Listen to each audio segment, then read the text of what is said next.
Finally देखे film Ajay Devgn movie audience में कहा दम था, औरों में कहा दम था। दुश्मन थे हम ही अपने, औरों में कहाँ दम था। মুভিটা দেখতে দেখতে আমার মনে হচ্ছিল যে অজয় দেবগন কোথাও না কোথাও ধীরে ধীরে অক্ষয় কুমার হয়ে যাচ্ছে। কেননা অক্ষয় কুমার যেভাবে প্রত্যেক 2 মাস অন্তর অন্তর নিজের মুভি নিয়ে আসে, অজয় দেবগন ঠিক সেম ভাবে বছরে 3-4টা করে মুভি নিয়ে আসে। এবং অক্ষয় কুমারের মুভি দেখার জন্য অডিয়েন্সের মধ্যে যেভাবে কোনো ইন্টারেস্ট থাকে না, অজয় দেবগনের মধ্যেও সে সেম জিনিসটা দেখা আছে। ওনার লাস্ট মুভি ময়দান, যেটা একটা অ্যাভারেজ মুভি ছিল বা অ্যাভাব অ্যাভারেজ মুভি ছিল, সেই মুভিটি বক্স অফিসে একদম মুখ টুকরে পড়েছিল। এবং ফাইনালি এই মুভিটি অরো মে কাহা দম থা, যে মুভিতে ওনার সাথে তাব্বু আছে, তাব্বু এবং অজয় দেবগন যে মুভিটি থাকে, সেই মুভিটির হাইপ অটোমেটিকলি ডেভেলপ হয়ে যায়। অডিয়েন্স অজয় দেবগনকে এবং তাব্বু ম্যামকে একসাথে স্ক্রিনে দেখতে পছন্দ করে। কিন্তু এই মুভিটির ওপেনিং ডে কালেকশন সারফিরা কালেকশনের থেকেও নিচে আছে। অর্থাৎ অজয় দেবগন অক্ষয় কুমারকে এবার খুব ভালোভাবে কম্পিটিশন দিবেন নিচে থেকে ওপেনিং দেওয়ার দিক দিয়ে। মুভিটা দেখার পর আমি বুঝতে পারলাম যে মেকার্সরা অর্থাৎ অজয় দেবগন বা তাব্বু তারা কেন এই মুভিটা নিয়ে কোনো কনফিডেন্ট ছিলেন না, এবং অজয় দেবগন কেন একটা ইন্টারভিউতে বলেছিলেন যে এই মুভিটা বক্স অফিসে চলবে কি চলবে না সেটা নিয়ে তার ডাউট রয়েছে।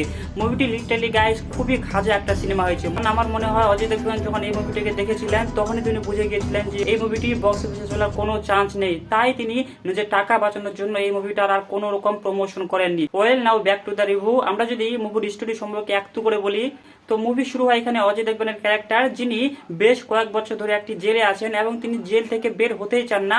কারণ তিনি মনে করেন যে জেলের যে জীবন সেটা বাইরের লাইফ থেকে অনেক বেশি বেটার।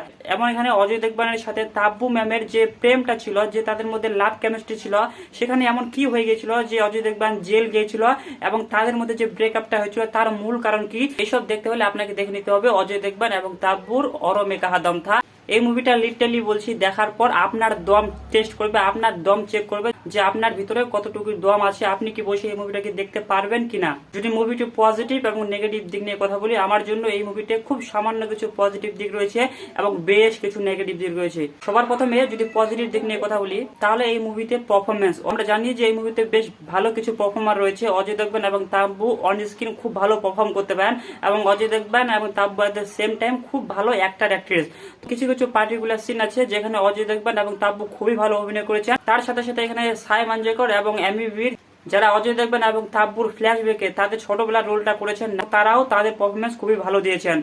এছাড়া যদি এই মুভির পজিটিভ দিক নিয়ে কথা বলি, তাহলে এই মুভির মিউজিক দিয়েছেন এম কারাবানি এবং এই মুভির মিউজিক সত্যি খুবই ভালো এবং মিউজিকের লিরিক্সও খুবই ভালো। এই মুভির তৃতীয় যে পজিটিভ দিক সেটা হচ্ছে এই মুভিতে কিছু ডায়লগ আছে, কিছু মনোলগ আছে যেটা সত্যি খুবই ভালো।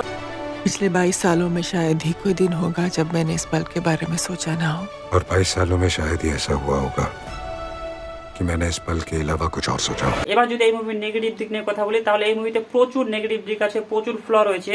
সবার প্রথমে এই মুভির যে সব থেকে বড় নেগেটিভ দিক সেটা হচ্ছে এই মুভির চিত্রনাট্য, সেটা হচ্ছে এই মুভির স্ক্রিন প্লে।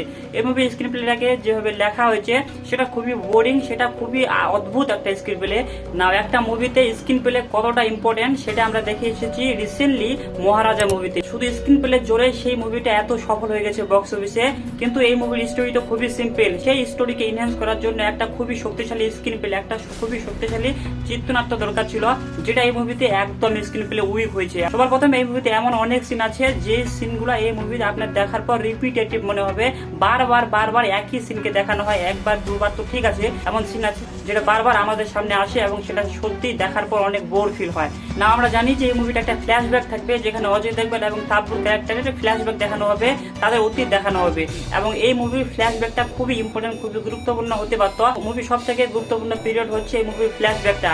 সেই ফ্ল্যাশব্যাকটা এই মুভি যখন কাজ করে না, তখনই এই মুভিটা মুখ থেবড়ে পড়ে। কেননা এই মুভির ফ্ল্যাশব্যাকটাকে যেভাবে দেখানো হয়েছে সেখানে কোনো ইমোশন ওয়ার্ক করে না এবং অ্যাক্টর এবং অ্যাক্ট্রেসের মধ্যে যে লাভটা গেইন হচ্ছে, লাভটা ডেভেলপ হচ্ছে, সেটাকে কোনোভাবে ডেভেলপ করা হয়নি, সেটাকে টাইম দেওয়া হয়নি বলে আমাদের সামনে সেই ইমোশনটা ফিল হয় না এবং এই মুভির ফ্ল্যাশব্যাকটা খুবই উইক থেকে যায়, খুবই ন্যারো থেকে যায়। এবং মুভির আরো একটা অন্যতম নেগেটিভ পয়েন্ট হচ্ছে এই মুভির তাব্বু এবং অজয় দেবগনের ক্যারেক্টারটা সেরকম ভাবে কোনো স্পেস পায়নি। এই মুভিতে আমাদের মনে হয় যেন সাইমন জেকার এবং এমিবি লিড অ্যাক্টর অ্যাক্ট্রেসের ক্যারেক্টারে আছে এবং অজয় দেবগন আর তাব্বু যেন এই মুভিতে কোনো সাপোর্টিং কাস্টে বা কোনো স্পেশাল অ্যাপিয়ারেন্স এই মুভিতে দিচ্ছে। তারা এই মুভিতে লিটারালি সাইড ক্যারেক্টার হয়ে গেছে।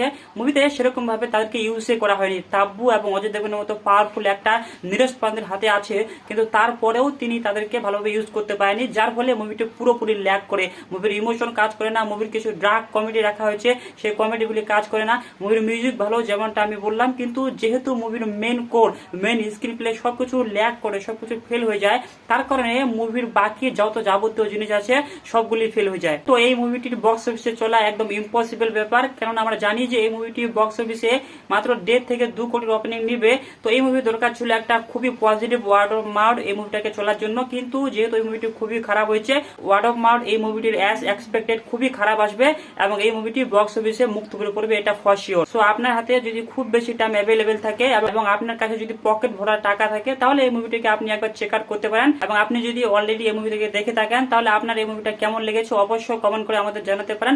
আমাদের চ্যানেলে প্রথমবার হয়ে থাকলে ভিডিওকে লাইক করবেন, শেয়ার করবেন এবং চ্যানেলকে সাবস্ক্রাইব করে নেবেন। দেখা হচ্ছে পরবর্তী কোনো ভিডিওতে, ততক্ষণ পর্যন্ত চোখ রাখুন সিনে রিভিউ।